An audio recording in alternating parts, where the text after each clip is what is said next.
নমস্কাৰ ছাৰ বাইদেউসকল সকলোকে স্বাগতম জনাইছোঁ। আজিৰ ভিডিঅ'টোত আপোনালোকে জানিব পাৰিব MDM, যাক এতিয়া আমি PM পোষণ বুলি জানো। PM পোষণ মানে হ'ল প্ৰধানমন্ত্ৰী পোষণ শক্তি নিৰ্মাণ। ঠিক আছে, এইটোত PM পোষণত যিটো আমাৰ আৰ্মছ ৰিপৰ্টিং কৰিব দিয়ে বা আৰ্মছ ৰিপৰ্টিং কৰিব লাগে, সেইটো প্ৰপাৰলি বহুত বিদ্যালয়ে কৰিব পৰা নাই, যাৰ কাৰণে আৰ্মছ ৰিপৰ্টিং কৰা নাই বুলি দেখাই আছে। তো একচুৱেল ফৰ্মেটটো কি, একচুৱেলি কেনেদৰে কৰিব লাগে সেইটো বস্তু জানিব পাৰিব। আৰ্মছ ৰিপৰ্টিংটো আমি ডেইলি আৰু মান্থলি বেচিছত কৰিব লাগে, গতিকে সেইটো প্ৰপাৰ ৱেটো আপোনালোকক আজি দেখুৱাম। তাৰ লগতে আৰু কিছু কথা, যিটো ধৰক আজি আপোনাৰ বিদ্যালয়ত কুক এবচেণ্ট মানে ৰান্ধনি এবচেণ্ট আছে, তেনেহ'লে আপুনি বিদ্যালয়ত আজি মিড ডে মিল দিব নোৱাৰিব।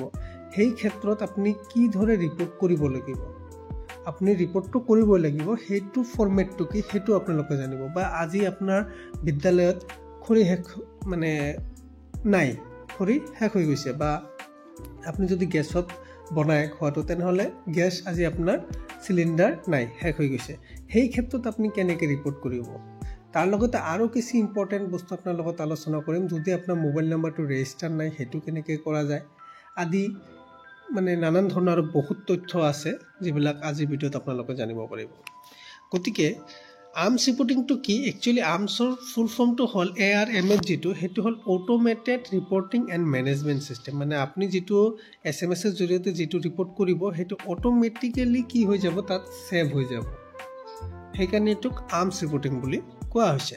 অ'কে, এতিয়া আৰ্মছ ৰিপৰ্টিঙত আমাৰ ফাৰ্ষ্টত আহে কি, আমি ডেইলি বেচিছত যিটো ৰিপৰ্ট কৰোঁ, ঠিক আছে, সেই ৰিপৰ্টটো আমি কেনেকৈ কৰিব লাগে। সেইটো ডেইলি বেচিছৰ ৰিপৰ্টত কৰিবলৈ হ'লে আপুনি কি কি কৰিব লাগিব, সেই বস্তুটো ইয়াত আপোনালোকে পাই যাব। তাৰ লগতে মিড ডে মিলৰ যিটো মানে মান্থলি যিটো ৰিপৰ্ট, সেইটো আপুনি কেতিয়া কৰিব লাগিব, সেইটো আজি আপোনালোকক লাইভ দেখুৱাই আছোঁ।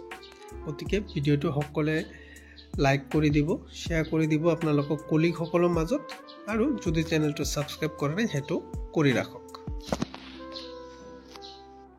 এতিয়া আহক আমি চাই লওঁ ডেইলি ডাটা ৰিপৰ্টিংটো আমি কেনেকৈ কৰিম। ধৰক আপোনাৰ বিদ্যালয়ত আজি 50জন ষ্টুডেণ্ট আহিছে আৰু আপুনি 50জনক মিড ডে মিল খুৱাইছে। তেনেহ'লে আপুনি কি কৰিব লাগিব, ডেইলি বেচিছত কেপিটেল দিব। কেপিটেলত MDM, এইটো কেপিটেল MDM কেপিটেল লিখিলে, লিখি স্পেচ দিব লাগিব। স্পেচ কোনটো হয়, এই যে ইয়াত যিটো ডাঙৰ কিবা আছে, এইটো হ'ল স্পেচ। এবাৰ দিব, দুবাৰ নিদিব, এবাৰ দিব। এবাৰ স্পেচটো দিলে, দিয়াৰ পিছত এতিয়া আপুনি কেইজন ষ্টুডেণ্টক মিড ডে মিল খুৱাইছে সেইটো দিব লাগে। ধৰক আপুনি 50জন ষ্টুডেণ্টক খুৱাইছে, তেনেহ'লে আপুনি ইয়াত 50 লিখি দিলে, ঠিক আছে, 50 হৈ গ'ল। যদি আপুনি 50জনক খুৱাইছে, তেনেহ'লে এই যিটো SMS লিখা আছে ইয়াত এবাৰ টিপি দিব, এইটো চেণ্ড হৈ যাব, ঠিক আছে, হৈ গ'ল। মোৰ নাম্বাৰটো ইয়াত ৰেজিষ্টাৰ নাই কাৰণে এইটো হৈ আছে, আপোনাৰ নাম্বাৰটো ৰেজিষ্টাৰ আছে, গতিকে সেইটো গুচি যাব তাত। অ'কে, এতিয়া কথা হ'ল, যদি আপোনাৰ বিদ্যালয়ত আজি কুক এবচেণ্ট হৈ আছে, কিবা কাৰণত অসুস্থ হৈ আছে, সেইকাৰণে আজি আপোনাৰ বিদ্যালয়ত কুক আহিব পৰা নাই, তেনেহ'লে আপুনি কি দিব, আপুনি চেম MDM লিখিব, লিখি পেলাই আপুনি স্পেচ দিব। এতিয়া আগত 50 দিছিলে, এতিয়া যিহেতু কুক অহা নাই, সেইকাৰণে আপুনি মিড ডে মিল খুৱাব পৰা নাই, এজন ষ্টুডেণ্টকো খুৱাব পৰা নাই, সেইকাৰণে ইয়াত 0 দিব, ঠিক আছে।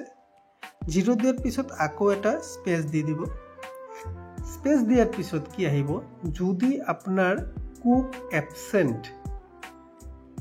এবচেণ্টৰ কাৰণে আপুনি দিব পৰা নাই, তেনেহ'লে আপুনি কি কৰিব, ইয়াত এটা নাম্বাৰ যিটো ইয়াত কৈছে চাব, কুক নট এভেইলেবল থাকিলে কি দিব লাগে, 2 দিব লাগে, দি দিলে।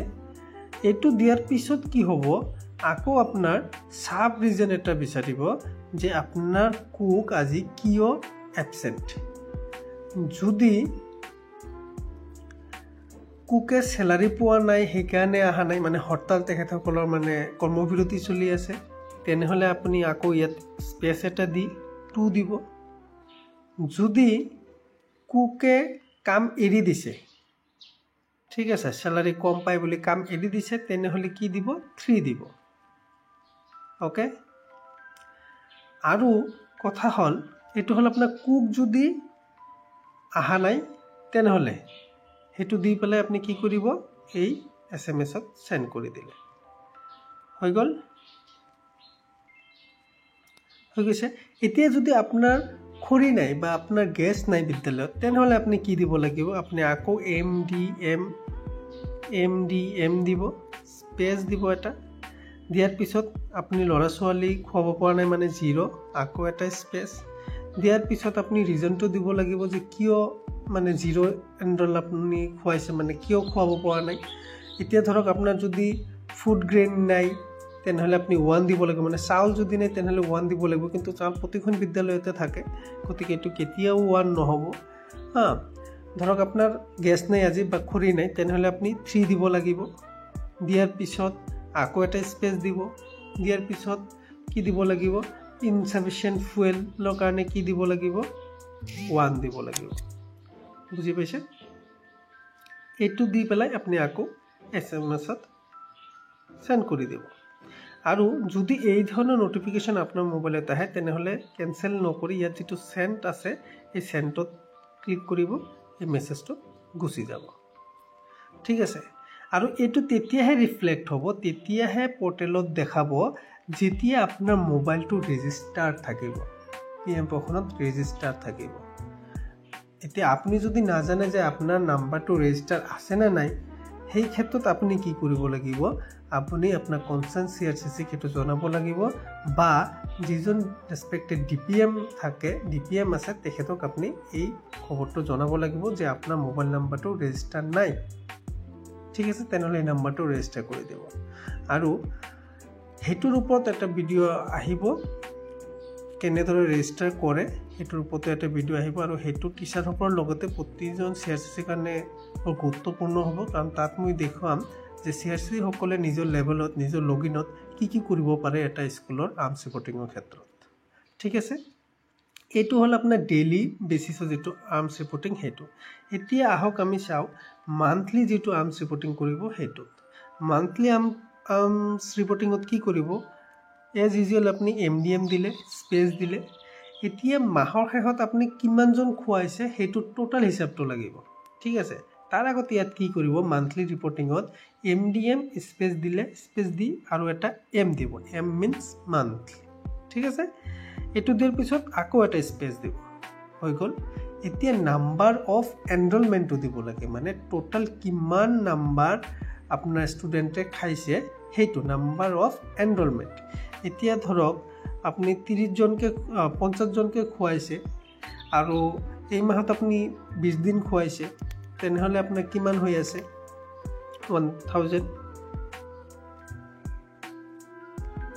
দি দিলে ঠিক আছে দিয়াৰ পিছত আপুনি আকৌ ইয়াত স্পেচ দিব লাগিব স্পেচ দি কি কৰিব যে আপোনাৰ ফান্ড আছে নে নাই হেতু নলেজটো দিব লাগে আছে যদি ইয়েস দিব আৰু কি আছে ফুড अवेलेबल আছে নাই মানে চাউল আপোনাৰ বিদ্যালয়ত अवेलेबल আছে নে নাই থাকে হেতু ইয়েস দিব এই ফৰমেটত লিখি পেলাই আপুনি যেটো SMS আছে ইয়াত টিপি দিব এই সেন্ডত ক্লিক কৰি দিব SMS টো গুচি যাব তো এইটো হল প্ৰপাৰ ৰিপৰ্টিংৰ মানে ফৰমেট বা স্টাইলটো আপুনি ক'ব পাৰে MDM space M space total আপুনি কিমান খোৱালে এই মাহত হেতুৰ হিসাবটো লিখি Y লিখি পেলাই আৰু এটা স্পেচ পিছত Y আৰু এটা স্পেচ পিছত Y দি সেন্ড কৰিব লাগে ঠিক আছে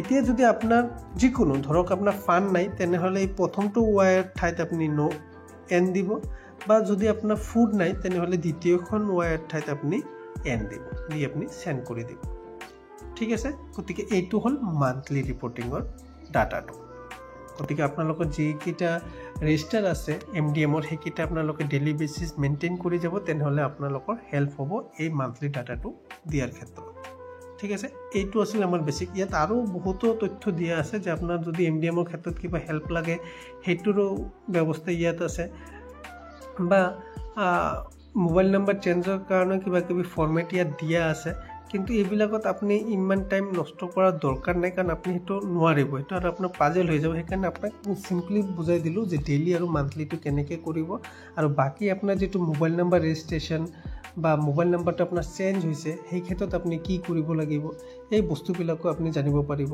এই বস্তুবিলাকৰ কাৰণে মই নেক্সট আৰু এটা ভিডিঅ' আনি আছোঁ, সেইটো অতিকৈ আৰু গুৰুত্বপূৰ্ণ হ'ব আপোনালোকৰ কাৰণে।